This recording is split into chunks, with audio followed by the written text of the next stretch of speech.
Welcome. আমাদের ভিডিওতে তোমাদের স্বাগত। আজকে আমরা আলোচনা করব ক্রিপস মিশন সম্পর্কে। ভিডিও শুরুর আগে তোমাদের বলি, যদি আমাদের ভিডিও তোমাদের ভালো লাগে কিংবা আমাদের ভিডিও থেকে তোমরা উপকৃত হও তাহলে লাইক শেয়ার করে দিও, চ্যানেল সাবস্ক্রাইব করে বেল বাটন প্রেস করে অল করে দিও আমাদের সমস্ত ভিডিওর নোটিফিকেশন সবার আগে পাওয়ার জন্য। যদি তোমরা আমাদের ভিডিও ফেসবুকে দেখো তাহলে ফেসবুক পেজ লাইক ও ফলো করে দিও। তাহলে শুরু করছি আজকের ভিডিও।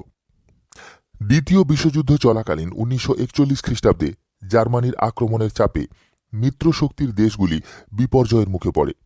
ভারতেও জাপানের আক্রমণের প্রবল সম্ভাবনা দেখা দেয়।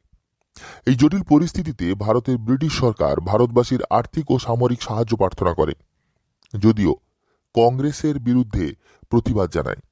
ফলে এক রাজনৈতিক অচলাবস্থা দেখা দেয়।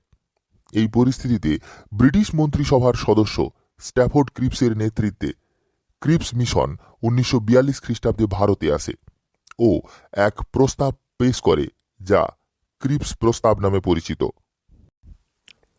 দ্বিতীয় বিশ্বযুদ্ধ চলাকালীন 1941 খ্রিস্টাব্দের 7 ডিসেম্বর জাপান হাওয়াই দ্বীপপুঞ্জের পার্ল হারবারে অবস্থিত মার্কিন যুদ্ধজাহাজ ধ্বংস করে অক্ষশক্তির পক্ষে যুদ্ধে যোগদান করলে বিশ্ব রাজনীতিতে এক গুরুতর পরিবর্তন ঘটে।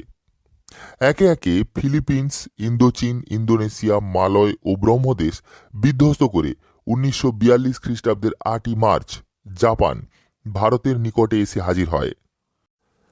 এই পরিস্থিতিতে জাপানি আক্রমণের মোকাবিলায় ভারতবাসীর সক্রিয় সাহায্য লাভের আশায় ব্রিটিশ সরকার ব্যগ্র হয়ে ওঠে।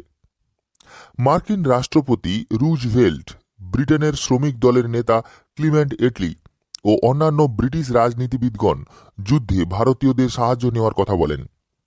ভারতবাসীকে স্বায়ত্তশাসন ও স্বাধীনতা প্রদানের ব্যাপারে প্রতিশ্রুতি ঘোষণার জন্য তারা ব্রিটিশ কর্তৃপক্ষকে চাপ দেন। চীনের রাষ্ট্রপতি চিয়াং কাই শেকও ভারতীয়দের স্বাধীনতার দাবিকে সহানুভূতির সঙ্গে বিবেচনার জন্য ব্রিটিশ প্রধানমন্ত্রী চার্চিলকে অনুরোধ জানান।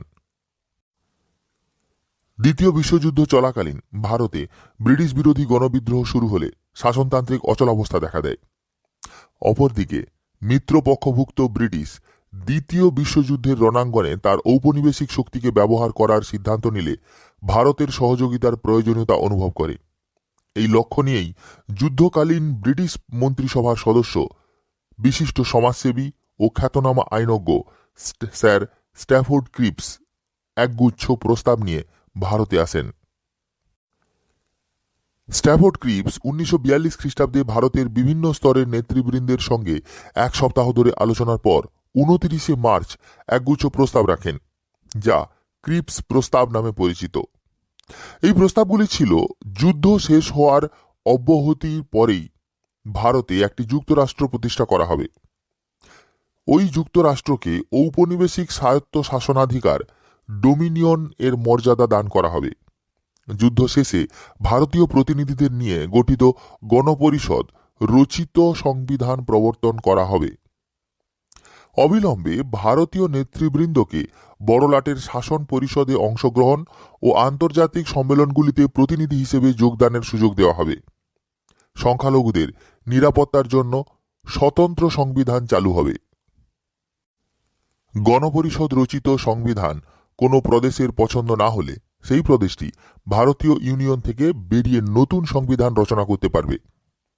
সংবিধান রচিত না হওয়া পর্যন্ত ব্রিটিশ সরকার ভারতীয়দের নিরাপত্তার দায়িত্ব নেবে। বিনিময়ে তারা ভারতের সম্পদ যুদ্ধের কাজে ব্যবহার করবে।